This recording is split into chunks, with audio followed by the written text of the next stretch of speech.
When I tell you volleyball literally opened doors for me, I asked myself the question, if you were not going to work in media, what would you do? And my answer at the time was Kayla-Marie Williams with volleyball is? a dog.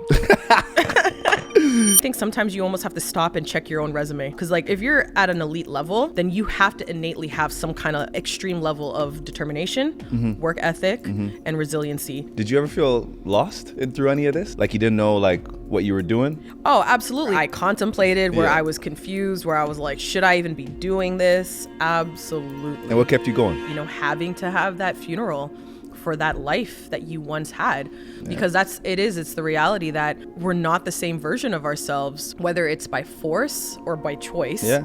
It will eventually end.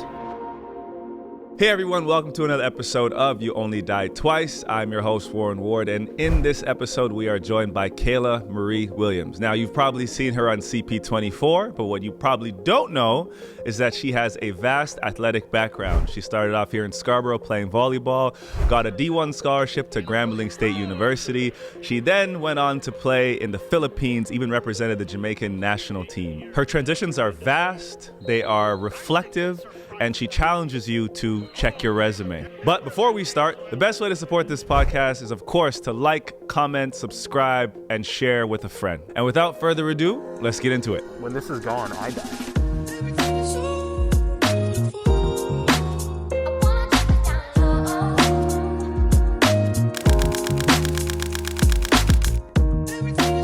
Okay. That's exciting. You know what? When I was watching back like a few snippets and episodes, but I really like, I don't know if I'm going to save this or restate this, but I really like the idea of the funeral, of just kind of having, like, needing to have a funeral for your previous, like your athletic life. Self. Yeah. Or Yeah. athletic self. Yeah. Exactly. And then I was just talking to Tristan, like, maybe it worked out this way because when we first connected and I was supposed to come here, I was still with CP24. I know. So this is almost like you only died thrice. Three times. That's right. You've had an athletic death. Yeah. And we're going to get to CP24. Yeah, It's we'll so get to interesting that actually happened during this in time. the midst of us trying to find a date. Exactly. Exactly. And it's not like this is it is still new in the big scope of things, but I'm like almost 1 month out. Yeah. But it's not like 2 days out. Like I'm not like, it just happened yesterday. Yeah. Like I've had a few weeks to process. Right. And just even adapt to this new life. So yeah. Well, how's it going thus far? Honestly, fantastic. I'm really grateful that in this case, I'm hitting the ground running. Very similar to how, when athletes retire, you ask that question and sometimes they don't know what's next. Or they just say good. Or they even just though, say good. Like everyone else, how are you? Right. Good. Are you really though? Are you though? Right. Yeah, no, that's true. For me, like I said, I was nervous as all outdoors, lots of tears.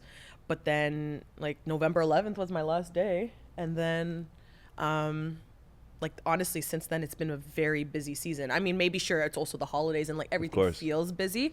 But man, like a lot has happened in this season for me. Like I walked away, I incorporated my business. Okay. I've been busy with like jobs, whether it be hosting gigs, campaigns now for social. I moved into a new place with my daughter and I. Congratulations. Thank you. Yeah. So like a lot of transition in my life in the last, I guess, 2 months. So heading into 2025, I'm like, all right. You're optimistic. Clean slate. Like, Dope. Yeah. Well, I like to start with like why. I'm a big believer in Simon Sinek, and like he always starts with why. And Yeah. like it's a big reason, and it's a good reminder to myself about podcasting, and a good reminder to myself about like why we do this. And I think podcasting allows ordinary people to create a platform and talk about a subject that they like. Yes. And with the intention of speaking in hopes that people listen. So we do this because we feel like this is a topic that is not discussed, and it is important. And the people that come here obviously have a real relation to that. And I did not know, and I know you through Shannon, our friend Shannon. Right. I did not know you had any athletic background whatsoever. Dang. I'm sorry. I had no idea before. I didn't know you was an athlete either. I know. But before we spoke, Warren. I'm sorry. Before we spoke, Yes. I didn't really know how extensive your background was, I should say. I had no idea. Yeah. So I found it so interesting. And then when we spoke about it, you're like, no, like, I'm actually a dog. Like, I do this. I was like, whoa, okay. Okay. So I was like, well, let's talk about this. Yeah. So first question, why is this topic important to you? Yeah, why is this topic important? That is hilarious. Well, thank you for that wonderful small introduction. No I problem. didn't know you were an athlete. Yeah. Yeah. No, because the crazy part is that, yeah, when you have many or multiple chapters in your book, and your most recent chapter is one that is outside of the scope of athletics, in my case, right? Like, a lot of people know me for what I do because I happen to have, or I had a job that was very front facing on TV. Yeah. And so why this is important for me is because I have been an athlete my whole life. And so I really believe in the idea of once an athlete, always an athlete. But in my case, you know, the athlete, how would you say, the athlete side of me, the athlete part of Kayla just wasn't on full display for the last couple of years. No. Media personality Kayla was in the barbershop every time I go there, 1000%. telling me what's going on in Toronto. Yeah, exactly. And, you know, she's well put together. She's, you know, happy, smiling, but like no one, unless you were in my close circle, or if you knew me, you know, since day one, know that like I've been a volleyball athlete my entire life. I've been an athlete my whole life, but really I excelled and I went forward. Like, volleyball became that was my sport. And so for me, growing up in Scarborough, like I said, sports was just always part of my life. And then when I got to high school was when I really figured out, between volleyball and basketball, that I was better at volleyball. Like, Okay. it was just natural. Like, I was all right. Don't get me wrong. Yeah, I was yeah. all right. You could hoop a little I bit. could hoop a little Yeah. bit. You know, I was starting, but I was like, am I Am I nice? college? Yeah. Am I, yeah. you know, am I D1 nice? Can I make this, can I take it to the next level nice? And that's when I realized, I was like, but I genuinely loved volleyball more. Yeah. And I was excelling in it. And that's really kind of where the focus became, like, really started. And then from there, you know, like when I got to, by the time I was like, you know, that latter half of high school, grade 11, grade 12, my high school coach at the time was Mr. Ainsworth. I'll never forget his name. He was the one who planted the seed in my mind. He was like, do you know that you are good enough to play at the collegiate level in the US and get a volleyball scholarship? And that means you can get your education paid for. And like the second he asked me that and like dropped that idea in my mind, it grew and it festered. And in the sense of like, you mean I can get my education paid for? Especially growing up the way that I did, it was pretty much just me and my grandfather, because my mom died at such a young age. Yep. And then my grandmother passed as well. It was really just my grandfather and I. In close proximity too, no? In close proximity, yeah. So my mom passed when I was 3. And then about a decade later, my grandmother who raised me, she also passed when I was 13. So right before starting high school. So it was really just my grandfather and I. So you had a desperation to get a scholarship then? Yeah, absolutely. I mean, because like, yes, of course, were there plans of, you know, playing or going to school here? Yeah, but obviously we know that comes at a cost. And so the idea that, you know, my gift, my talent can help pay for my schooling, like that's a no-brainer. So putting the things in place, like, okay, so what do I need to do? How do I get a scholarship?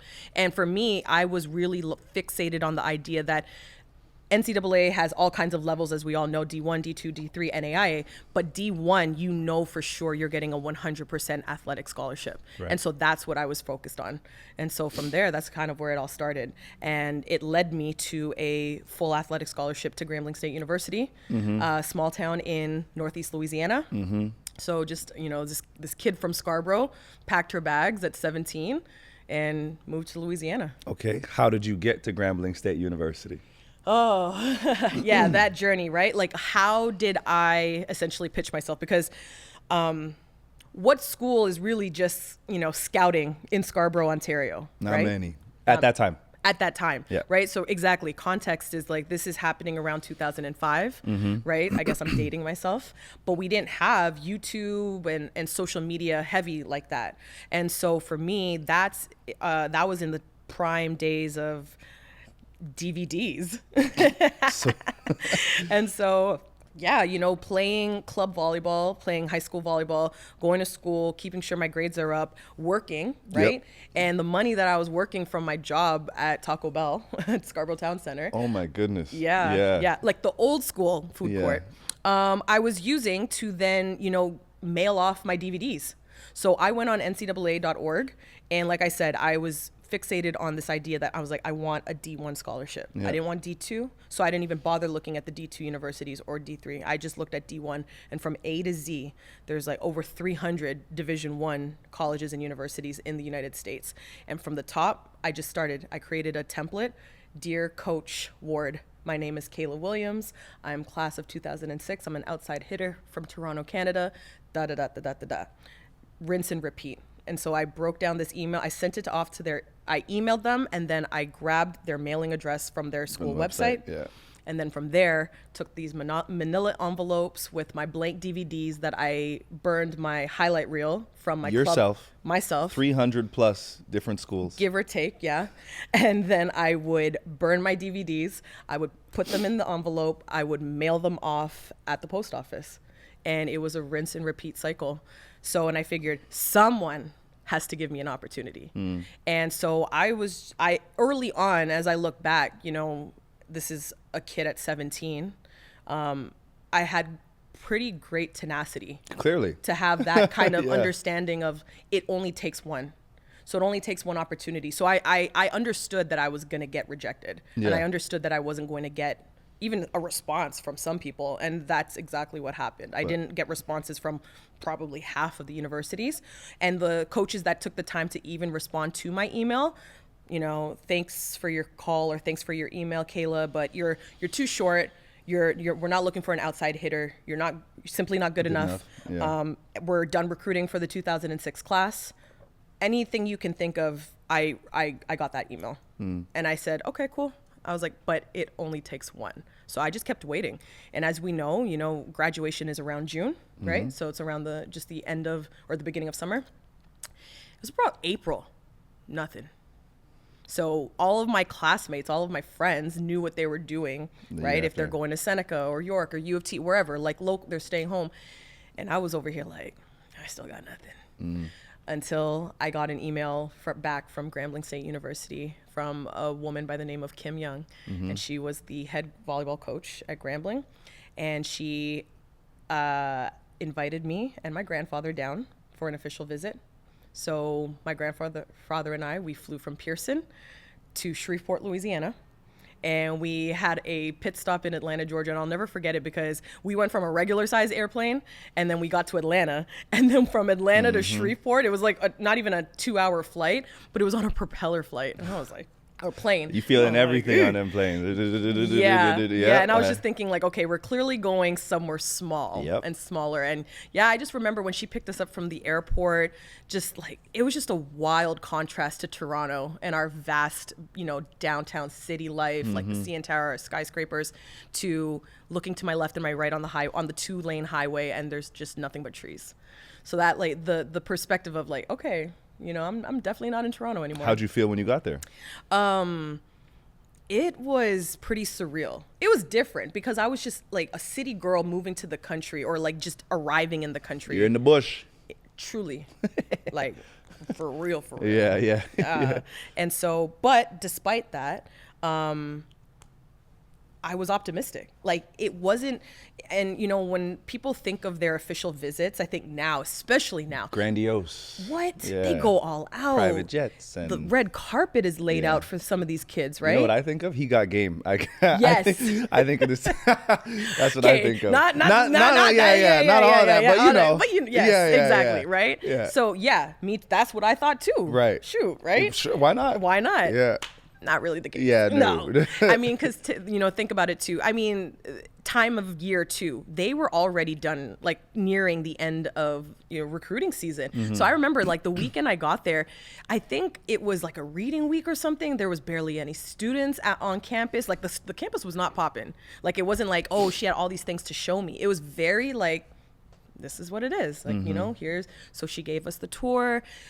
She took us to the nearby town which was Ruston, and to show us like, hey, here's the Walmart, and here's The this. Walmart. Yeah, and here is that. And so again, someone coming from Scarborough, from Toronto, where we have malls and this and plazas, all the things, and I was like, the Walmart, like that, like just one Walmart. Yeah, that's it. That's it.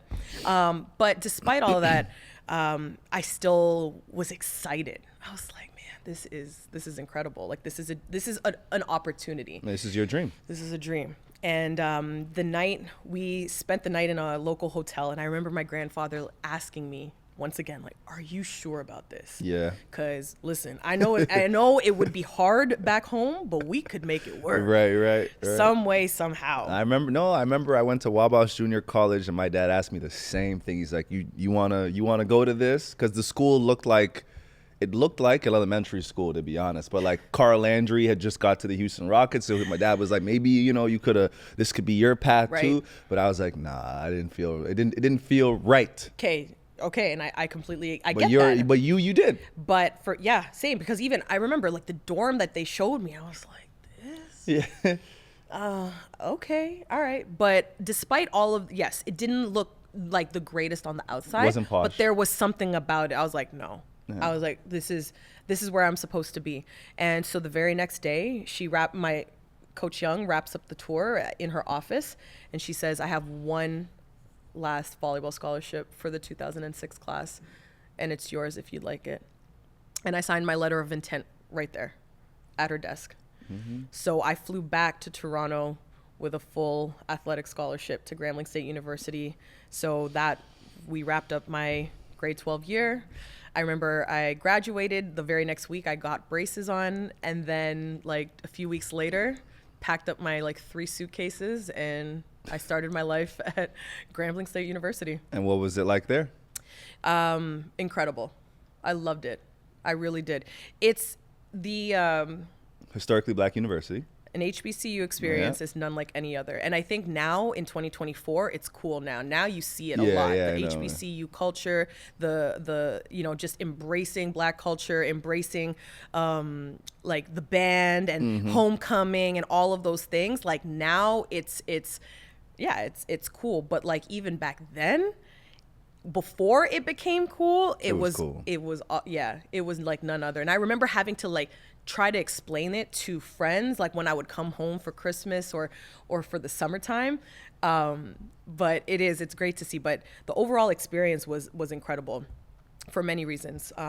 Like just like I said, the opportunity I got to play at the Division I level. I got to and actually have a positive experience. Yeah. I know that a lot of us sometimes, regardless of whatever sport you play, you may not see the court or the field, especially when you go down south, and especially as a freshman. Yeah. Or even like maybe you won't see like consistently until your sophomore, or maybe into your junior year. Yeah. But I was very fortunate that I got playing time consistently as a freshman. As a freshman onward, and so I was very fortunate. Had conference accolades, all of those things. We did fairly well as a team too. Unfortunately, we never got to win conference. What happened there, Kayla? What happened there? Man. So 3 of my 4 years, we finished second. Jeez. And we lost to the same team 3 years in a row. Like that was, you talk about heartbreaking. And then and then I got individual awards, which was like, I don't want this. You don't want 3 out of 4 years. Yeah.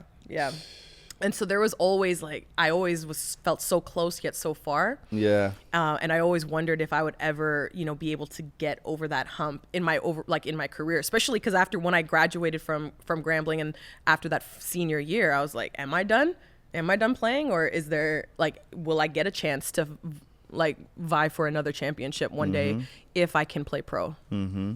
And how did you ever feel like getting over the hump was something that you had to do in your own life, or is it just sport related? No, definitely both. Okay. In my personal and in my athletic life, like athletically, yeah, of course, I would have loved to be a champion, to be a champion for whatever team that I was playing for, and then even personally, I think because of the fact that I've always been an underdog. Like I said, I'm not the tallest, right? I'm barely 5'10". It's pretty tall for a woman. Yeah, but in volleyball, that's nothing. That's fair. Yeah, you got some trees even playing in basketball, you know, I'm short tall, right? Yeah. So, so when it comes to, you know, having to always fight, like as far as to earn my keep, that's always kind of been my mentality. So never being necessarily the tallest or the strongest, but like outworking and just being consistent, like having to be a dog, because it's like if I don't, like you're not gonna, like I said, like athlete recruiters, coaches, I'm not the first athlete they're gonna just naturally look. So but it's all of those other things that sometimes like you just can't put necessarily on a recruiting sheet that count, that I was like, well, let me focus on that. Your perseverance, your attitude, absolutely, your grit. Attitude, grit, being like, just being an overall team player, being like a good teammate, all of those other things, being like, being vocal, being a communicator, being a leader, all of the other things that maybe, okay, I can't grow any taller, but I can do those things. I could do those things. Yeah. So you graduated from Grambling. Yeah. You went on to do a master's, and you became a graduate student. Yeah. Talk about that. Yeah. So a few years after my time at Grambling, so I ended up graduating with a degree in broadcast journalism. And so of course. Yeah, naturally, right? And I was very fortunate because right after school, I landed my first job. So like literally graduated, and within a week and a half, like I was already starting my first job in the industry. So Did you always want to do that? Yeah, I did. Okay. I always wanted to be in TV, work in media in some capacity. Obviously, that's why I, you know, went to school for that. But so unlike a lot of people, sometimes, you know, like right after graduation, it's kind of a very scary time. Of course. You just don't know. But I got my start with a small TV station. It was a market 134 in Monroe, Louisiana. What does that mean? So in the US, when it comes to like news stations, right? Like you have your your top market all the way down to like your smallest market. So when you think top 10 market, you're thinking New York, LA, Chicago, Miami, Atlanta, right? Big cities. Big city, right? So that's top 5 or top 10. And I was all the way at market 134. So humble beginnings in West Monroe, Louisiana. But I loved it. Like it was my shot. Like I didn't care. And what were you doing? I was a TV news reporter and weekend anchor. Nice. Yeah. So it was for an NBC affiliate, and I did that for a year. And I was supposed to, the contract was initially for 2 years, but being a Canadian, it was like around 9 months, 10 months into my job where they brought me into like the HR office and was like, yeah, so we don't have paperwork. Like we can't sponsor you like we thought we could. Right. So when your temporary visa comes to an end, we got to let you go. And so as disappointed as I was in that, honestly, looking back, if they had known it was going to be such a hassle in the very beginning, they may not have even offered me the job. So the fact that I even got 1 year under my belt was a blessing in disguise anyway. So that's how I looked at it. And I was able to get a lot of experience in that 1 year. So I was grateful for that. And then at that point, that put me at around like 23, and I wasn't done. I wasn't done playing as far as like going back to volleyball. So I, you know, graduated and started in my professional career. And then that sort of just abruptly stopped after 1 year. And I was like, okay, well, I'm not getting any younger. And the window, as we all know, is it only gets smaller and smaller as far as playing. Of course. So why not focus on that? So after leaving that TV station, I pretty much booked a flight and I went overseas to Europe for a tryout with a bunch of other Canadian and American girls who all had the same goal, and that was to get a contract and play overseas in Europe. On your own accord? On my own accord, yeah. Signed up with them, signed up with this team. It was like a 3-week thing where we traveled. We went to Italy, Croatia, and I forget the last country, but we basically hopped around and we toured and we played. And we played in front of GMs, coaches, recruiters, etc. And the whole goal was, all right, they're looking at us. Yes, we like you. Come, you can help us in the, I think it was like halfway through the season. So you can help us for the remainder of this year, yeah. Exactly. And so I was so confident going into that trip. I was like, oh, I'm getting picked. Okay. I was like, yes. And what happened? Did not get picked. Did not get picked. How'd you feel? They were like, you know, I left, I came home feeling like my tail tucked in between. Like really like, dang. Maybe I'm not that good. Maybe I'm not that good. Maybe I should have just focused on work. Right. You know, maybe I was, you know, big fish, small pond type of thing, right? Yeah. And it really had me second guessing, like, dang. And so from there, I was like, what is next? I had to pivot again. And so at that point, now I'm back in Toronto. But again, all of my experience, my education, my little bit of my career experience is all stateside. And I'm thinking to myself, how am I going to break into the Canadian market now? As far as like being in TV, working at a news station or what have you. I don't have any connections. I don't, like, everything was stateside. Mm-hmm. And so I asked myself the question, if you were not going to work in media, in broadcast journalism, what would you do? And my answer at the time was I wanted to work in sports. I wanted to work in athletics. And so I decided, I took my GRE and I went back and got my master's degree at Georgia State University in Atlanta, Georgia. Okay. Yeah. Okay. So again, I wasn't home for very long and I packed my bags again and then started this next chapter as a grad student. But again, going back to volleyball, like when I tell you volleyball literally opened doors for me, not only for my education, but even just across the board as far as opportunity, but that education piece, because I got my education paid for my undergrad by playing volleyball, and then I got my education paid for on the graduate level by coaching volleyball, which was pretty dope. That's amazing. Yeah, so for 2.5 years, I was the assistant volleyball coach at this small Division III school called Agnes Scott College in Decatur, Georgia, while being a night-side grad student at Georgia State. And I did that for 2.5 years. Did you ever feel lost through any of this? Did you ever feel like you didn't know like what you were doing? Oh, absolutely. Considering the fact that literally the first week, so imagine first week on the job, I'm Coach Williams. I'm in there. Like my whole job, especially as an assistant coach, is to be hands-on, right? Yeah, is course. To obviously run drills, etc., be on the court with the girls. I tear my ACL. Oh my God. How? Like no big deal. I came back home. So again, the semester started. Why'd you? I've done both, so I know. Both? Oh yeah, both knees. Dang. Both knees and my Achilles.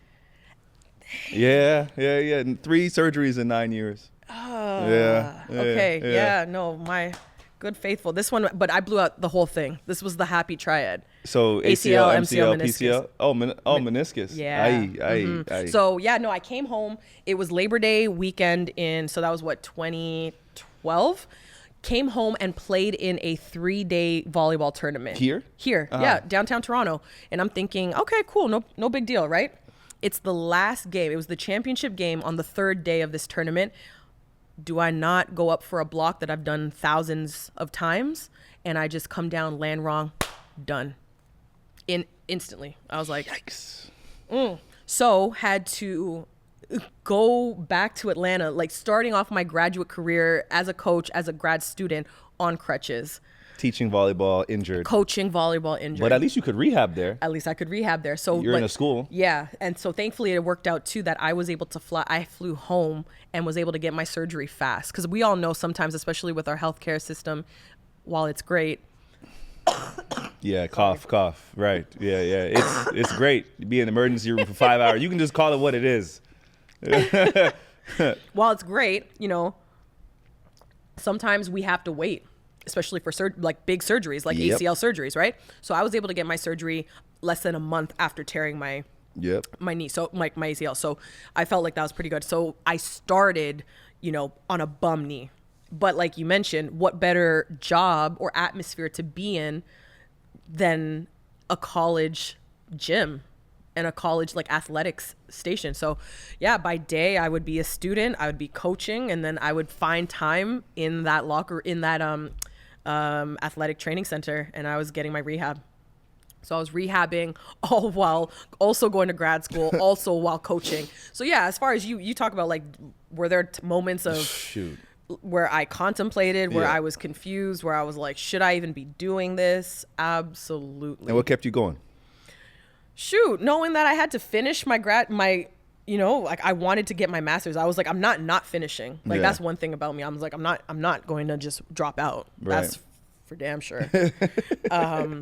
You looked all stern at me. I'm like, I'm on your side.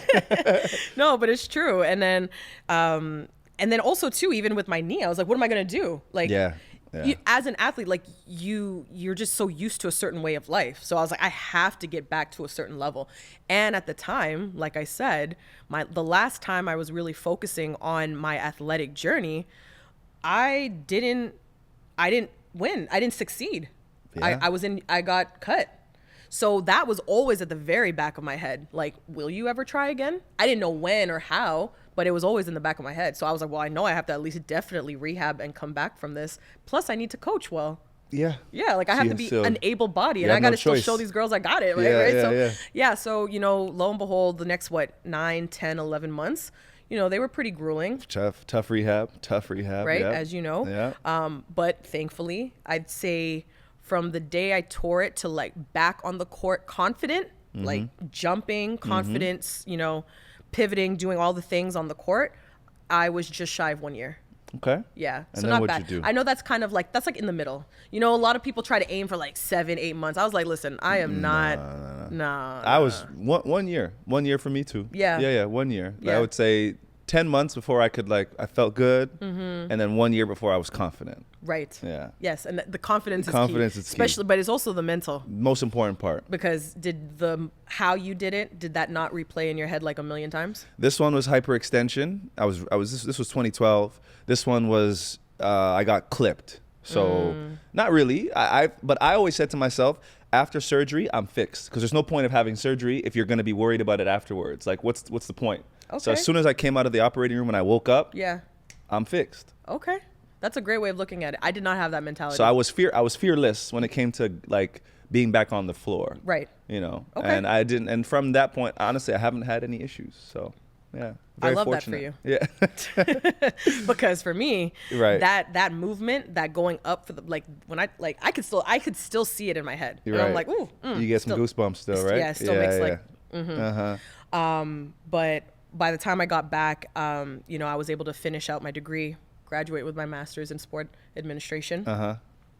And I worked for an extra year. Like I was able to get that temporary work visa once again. Yep. And so in total, I was in Atlanta for about 3.5, 4 years. And then my time came to an end. And again, I'm posed with the question of like, what's next? What are you going to do? What are you going to do? Another form of transition for you? Another form. And at that point now I'm in my mid-20s. And I said, listen, if you're going to go for it, as far as trying to play pro, this is it. Like, this is your last attempt. So you go to university, you graduate, kind of in a bit of a lost patch. You then get your master's, get injured while doing that, and then you decide that you want to go pursue and play professional volleyball. Well, like when I talk to people I tell them that like I blew up my knee, they think I blew out my knee like after. No, like I blew out my knee before playing pro. I was like, make sense. Yeah, right. So yeah, at the time, like I had been doing some research. So like I said, I had gone to Europe to try out, and that didn't work out, right? But I was doing a little bit of research and discovered that the Philippines has a huge, thriving, growing volleyball community, and so they also have a professional league out there. I'm also half Filipino. And I was like, huh. And I've never been to the Philippines prior to this. And so I just started doing a little bit of research, kind of going back to the same way, like I made those opportunities kind of come to be with even with Grambling, right? Yeah. When I was researching on the website, I was doing my research. And so I slid in one of the coaches' DMs on Facebook. It was like not even Instagram. On Facebook. Slide in people's DMs, people. It works. Shoot your shot. Slide in DMs. Absolutely. Well, what's the worst they could say? No. Thank you. Right? Yeah. So reached out to this coach and a couple of the players, basically told them what it was. And I was like, you know, if there's any way how I can try and, you know, get an opportunity, just get a shot. Yeah. I would be so appreciative. And they basically told me that it was the off season then at the time, but that there was an off season tournament. And they're like, if you can make it out here and play in this tournament with us, then we'll go from there. He hits me up. And so at this point, I'm packing my bags in Atlanta in my Toyota Camry. Yeah. Packed up everything that I owned, and then everything that couldn't fit, I ended up selling or giving it away to like Value Village or whatever. Yeah. And I drove back from Atlanta to Toronto. I was not even in Toronto. Like I was not even in Scarborough for 48 hours when I got the email saying like, you know, we're extending the invitation to this off-season tournament. And I tell my grandfather, I was like, Lolo, I'm going to the Philippines. And I booked a one-way ticket. Yo. I just booked a one-way ticket. I looked it up, and it was like Manila Airlines, and I think it was just shy of $1,500. And at this point, like, I'm like a struggling, broke, just graduated master's degree obtained person. I didn't have no money like that. Like literally few $1,000s and so spending $1,500 of it, I was like, this is literally down to my last. But again, I was like, no, I know I can do this. I just need my opportunity. I just need my shot. So I made sure I only booked one way, also because it was cheaper. Obviously. Yeah, I was gonna say So return is more expensive, right? It was more expensive, but I was also like, no. Why do you need the return? I'm gonna make it. You're gonna make it. Yeah, exactly. And so I did. So packed my bags again, and then within like I don't know, it took forever. Like 36 hours later, I landed in Manila.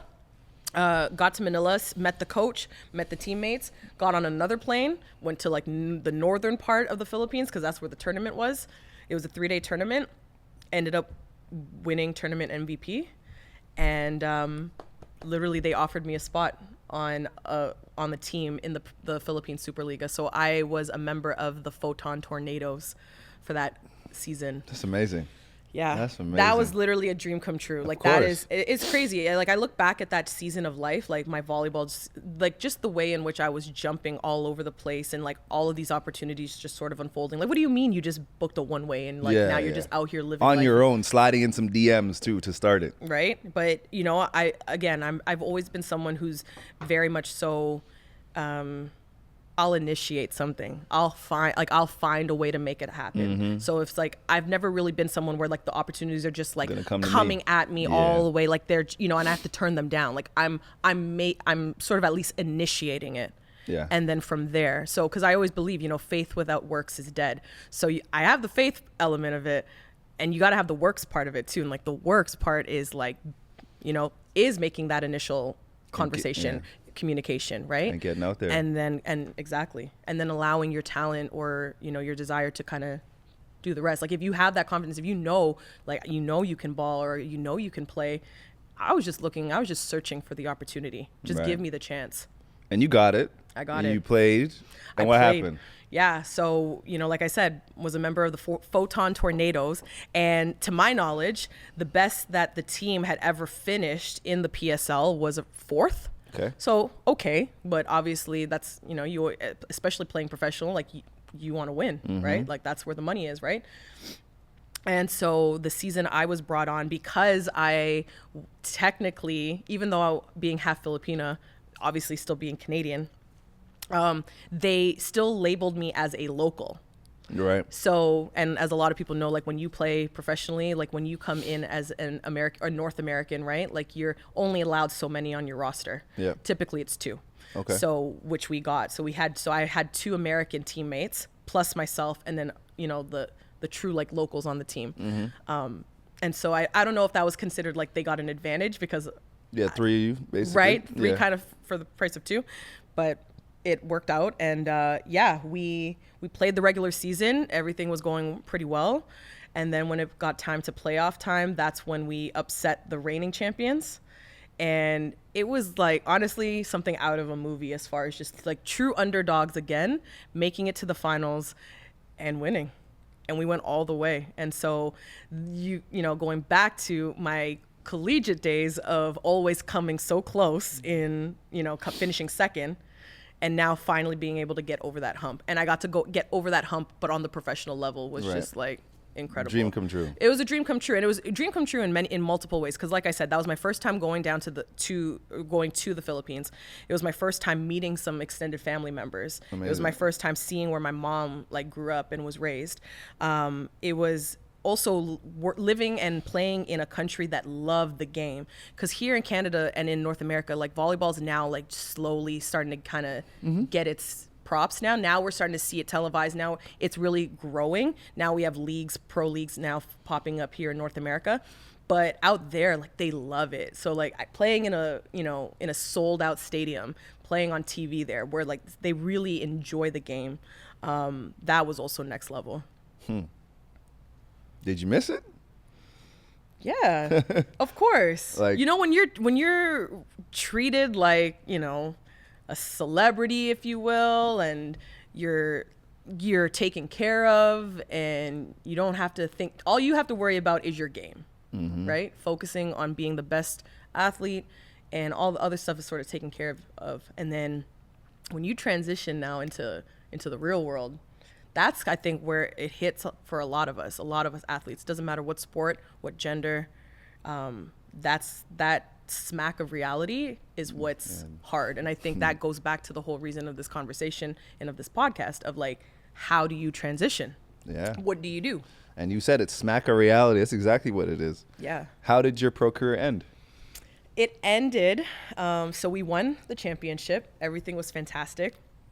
I obviously enjoyed my experience in the Philippines and came home to Toronto for just in time for the new year. So this was now 2016. Okay. So naturally I was thinking, okay, we won. They liked me. I liked them. Obviously, like, let's go back. Let's run it back for a second season.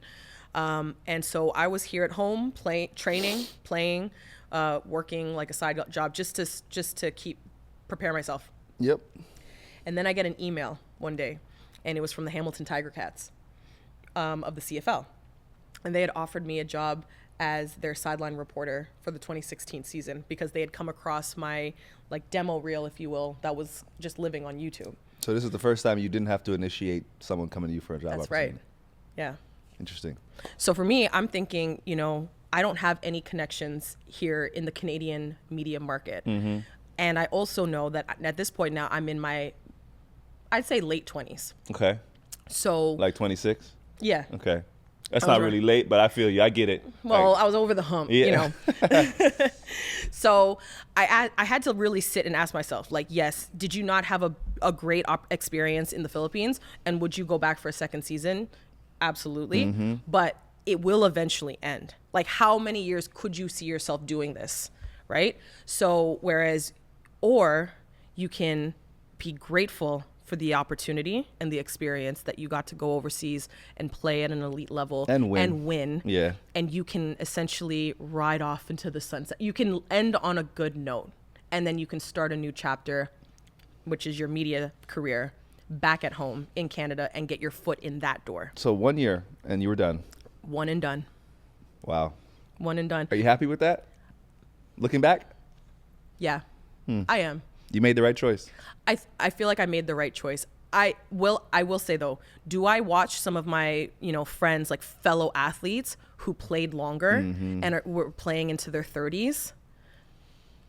Was I like, man, yeah, could I have done that?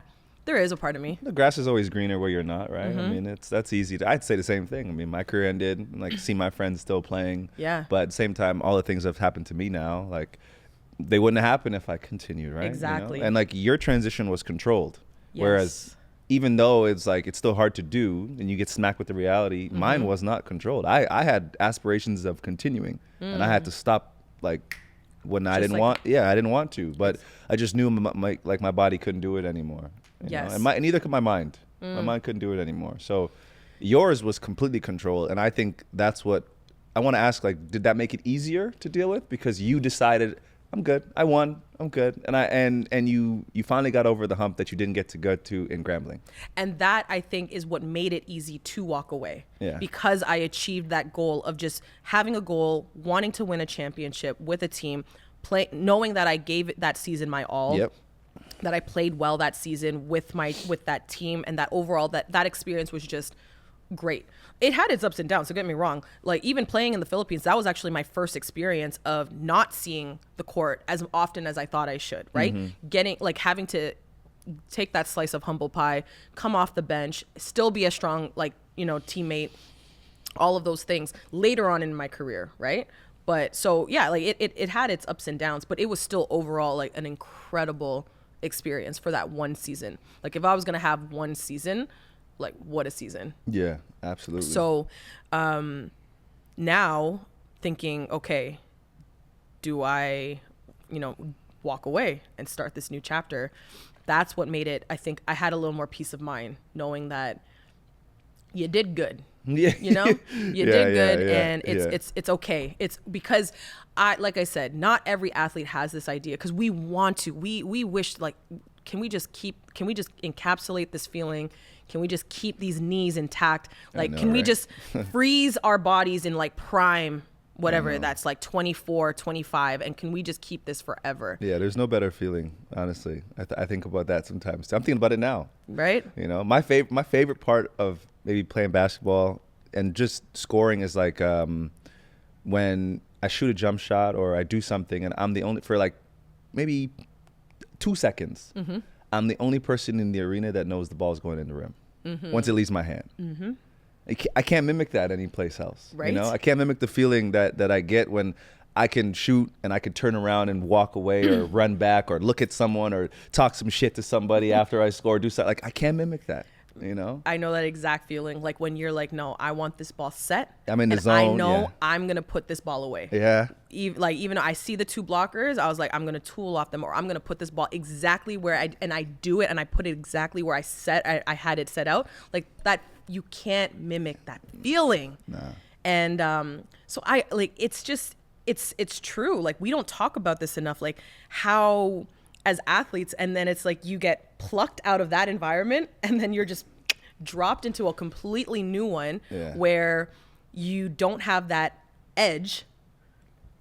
And even that edge now, it's like, not to say it's useless, but it doesn't transfer. No. And I come back. I'm a recruiter now, so I'm on the phone. Hey, I'm Warren. I work for Bilingual One. Nice to meet you. You want to come in for an interview? Da da da. It's like, where's the dog? The dog is in a leash and running around in the cage, wanting to come out, but he can't. I can't be like, yo, get in here for this interview. We're gonna help you get this job. We're gonna do this. Like, I can't talk like that. I can't put that anywhere. So you're right. It has to dwindle. I have to put that away. Yeah. And that's, you know, when you've talked a lot on this show as far as, you know, having to have that funeral for that life that you once had, because it's the reality that we're not the same version of ourselves when we put our career, whether it's by force or by choice, you close it. Yeah. And you're like, okay. But there's also a lot of growth in that as well. Yeah. Right? Like there's a part of me that's happy I get to do that, but at the same time,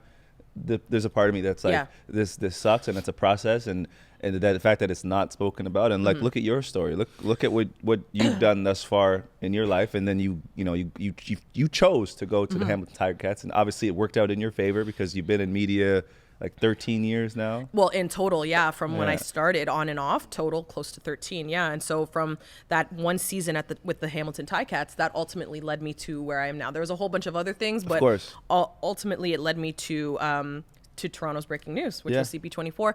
And so I was there for 8 years. And so again, like you talk about the idea of choosing and having opportunities to at least transition well.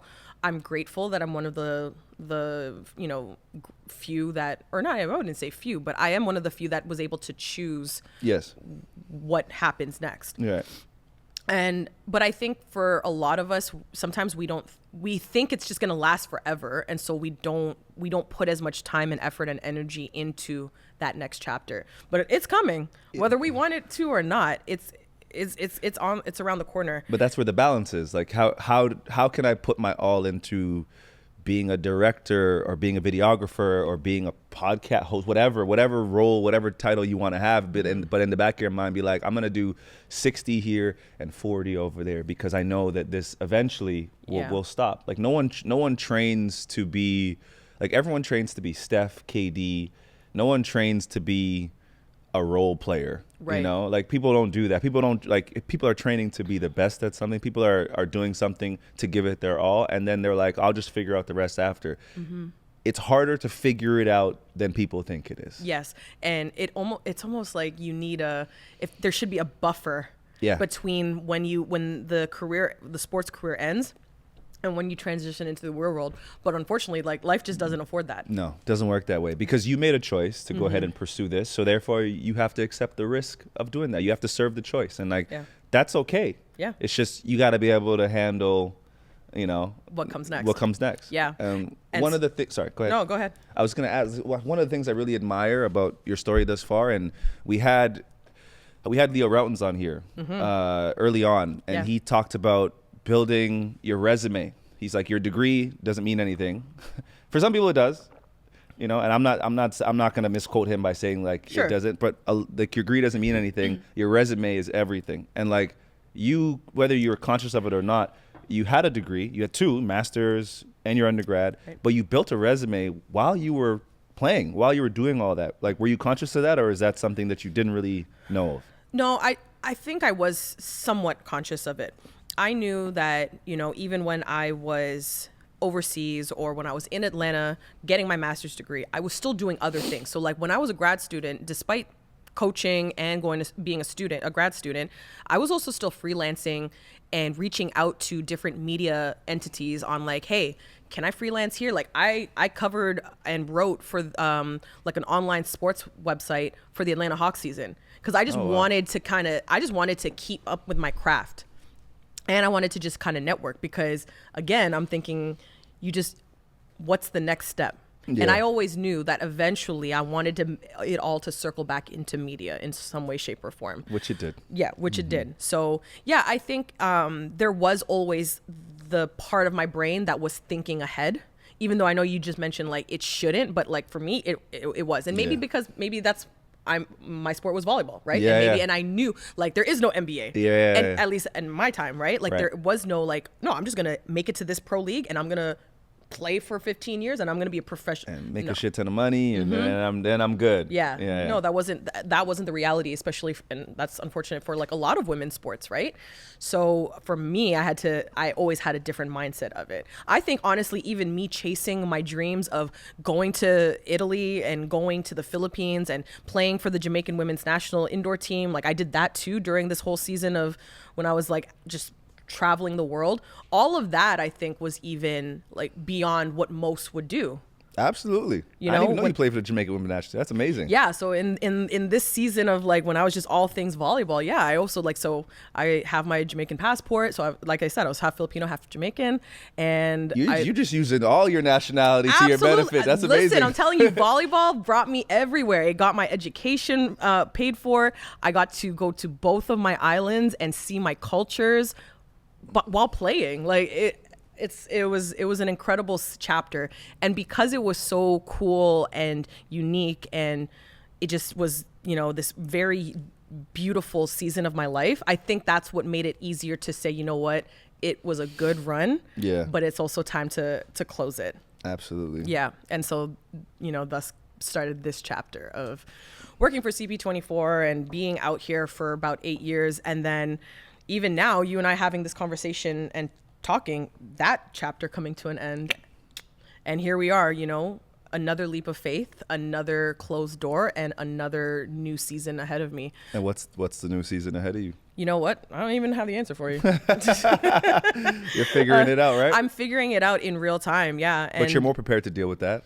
I think so. Yeah. Cause I think sometimes you almost have to stop and check your own resume. And I think even maybe that's for, you know, any athlete who's listening to that too. You have to stop. Cause like if you're at an elite level, then you have to innately have some kind of extreme level of determination, work ethic, and resiliency 100%. to make it if you're playing pro right now or whatever the case is. Like if you're going beyond the realm of high school level Absolutely. sports, Yeah. right? So with that, you kind of have to, you check your resume and remind yourself of the obstacles you've overcome, of the incredible things that you've been able to accomplish, and know that even though you may not know exactly what is to come, if you can still take all of those transferable skills and translate it over into this next season, even if you may not have the exact answers, you know that if you were able to grind it out in this realm, you can grind it out in that. Is that what keeps you going? Is that what keeps you hungry? Absolutely. Yeah. Like I said, if I'm a dog on the court and you were saying you're a dog, like you're trying to like keep that dog on a leash, like in corporate, For sure. you have to know that it's got to translate. Yeah. So for me, it's like, I mean, it's not necessarily my athletic skill, but it's beyond that. It's the fact that I am resilient. It's the fact that I'm like, okay, how can I come up with a way to, you know, reach out to this person or collaborate with this person or make things happen. Like that's what it's really all about. And I think that is a skill that I possess, whether it was making an opportunity, you know, for an underdog, undersized volleyball player to get a D1 scholarship, Yep. or if it was to, you know, take a leap of faith and book a one-way ticket to the Philippines, even though I had no idea what was to come, you know, or even putting myself, even how I got my graduate position to earn my master's degree. Like, all of these things were opportunities like you have to go out and get. But it's proof. It's proof of what you believe. Like, you're saying, like, I'm an underdog, but like this happened, and then this happened, and then this happened, and then you've proven to yourself over and over again that you can succeed by doing that. Right. And yet, despite all that, imposter syndrome still whoops my butt from time to time. Even as a media personality? Absolutely. Why? Does it not for you? Yeah, of course. Thank you. Yeah, of course. Of It course. does, I mean, yeah. you just because there's a bit of like perfectionism when it comes to like even being an athlete. Like I was thinking about this yesterday. Like, man, I could windmill no problem, put the ball between my legs. Like I was athletic, and I'm like, I don't give myself enough credit for being athletic. Like, well, I'm not Vince Carter, but there's only one Vince Carter. Like, you're not gonna jump like Vince, you know. Exactly. I'm not like, I can't shoot like Steph, but I can shoot. So it's like I have imposter syndrome as an athlete for sure, and thinking that you're not good enough, even though you might be, right? But like same thing with this. Like I have, every time I get on the broadcast mic, there's a bit of nervousness and a bit of fear. I think there But should be. yeah, but it's like, it just doesn't ever stop me from doing it. And I know it's like I have the same mentality of being an athlete. Like, yeah, I may be fearful of this, but I know you won't do this. Exactly. and because you won't do it, I know that. And because I'm in this position, let me go kill this. And that's what, in my opinion, that's what draws the line between those that do and those that don't. Yeah. Because ultimately, yes, could you want this, even this podcast or your job to be perfection 100%? Yeah, of course. It never will be. It never will be. Never. But some will stop themselves from even going at it because they're like, if it's not perfect, then I don't want it. Yeah. Okay. Yeah. What is perfect? What is perfect? Yeah, like yeah. Nike was not Nike, you know, on day one. And Nike's still not perfect. Thank you. So it's like you can use that as an excuse, or you can say, you know what, I'm going to go for it. Because then when I look back, like, even though it started and it was not the best, I at least started. Yeah. But it will get better. Exactly. You know, you just have to give things a little bit of time. Nothing starts amazing. And even if it does, it probably has a very quick shelf life. It's not going to be around very long. Yeah. So I'd rather go and take the risk. I'd rather take the leap of faith. Yeah, absolutely. And sure, fall flat on my face rather than just constantly just be looking over the edge and wondering what if. and you know what you could have done. I never want to live my life like that. It's kind of interesting now that we're talking about this. Like I Googled you, right? Even though we spoke, I Googled you, and it's like 8 years in media, Bell Media. You scroll down, you see a little bit of Grambling at the very bottom of the page, but you have such an athletic identity. Yeah. And obviously it seeps through within media and whatnot. But how else have you kept that up? You know what? That's a great question, because I feel like it has taken a back seat. Okay. It has. It's taken a back seat because, like I said, my transition was quite seamless. It just went straight from you're like, one day I was literally, I am thinking I'm going back for my second season of pro to, nope, I'm actually going to play, or I'm going to now work for the CFL for the Hamilton Ticats. And then that went straight into CP24. So really the last 9 years, I just seamlessly transitioned into media. And then You had to put that dog in the cage. that dog in the cage. And then now that dog getting older. Yeah. Dog's legs don't work like it used to. You know, and it's so crazy because, and then, you know, like I said, lots has happened, right? Like, I'm a mom now, right? Yes, So yes, I have yes. a beautiful little daughter, and she'll be 3 pretty soon.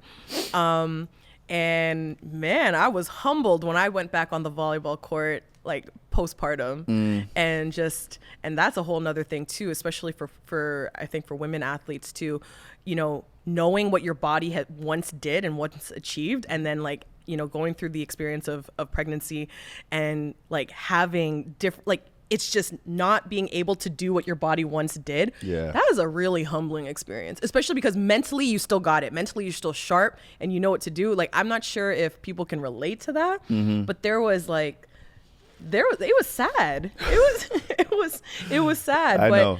Again, like I said, having to have a bit of that funeral and being like, you know what? it's all good. Like the fact that you can still play, and sure, you're not your elite self anymore, but you're still able to play. And even if it is just for fun, for recreation, for joy, because I miss it. I miss just being on the court. And so I was even able to just play, and I joined a competitive Sunday morning league this past fall.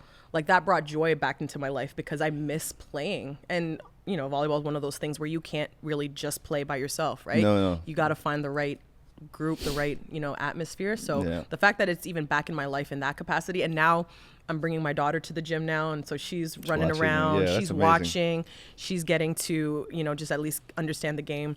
And then maybe now it's that next season, as it evolves, that dog will be to share and pass down that knowledge. Like that's the next season for me.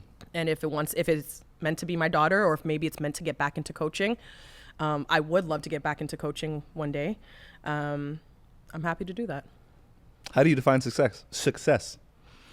Oh, I am redefining success right now. And I'm so glad that you asked that because, for a lot of people, they would think that what I had during my 8 years at CP24 is success, right? Like you're at one of the top stations in the top market, that is success. You're on TV all the time. On TV all the time, all that good stuff. However, I can truthfully say that I was not fully happy where I was. Okay. And for me, being a mom now plays a big role in my life. And you have to sort of really assess what is joy and what is success for you now. So for me, no, success is no longer just, well, she's on the top station, she's doing this, she's doing that. Meanwhile, it was taking away from being a present mother, right? Spending time with family and friends, just constantly being in this state of like just stress and survival.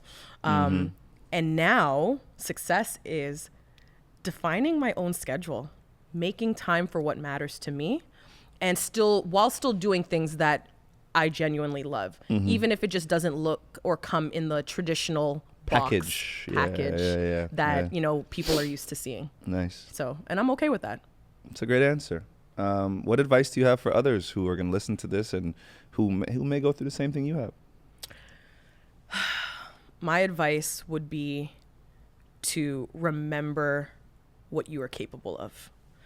So, like I said, to check the resume. Yeah.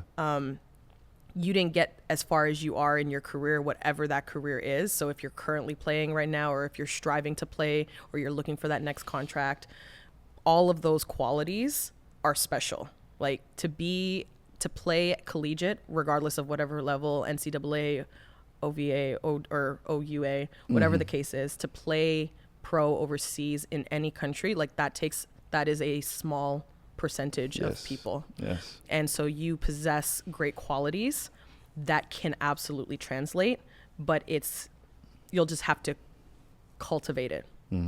So just remember that as you transition, because you are more than just your sport, and we are more than just an athlete. Clearly, yes. Right? And so it's being okay with having that mourning process. It's okay with closing that chapter, and know that our chapter of playing, while it is a really, really great chapter in our life, it is not the summit.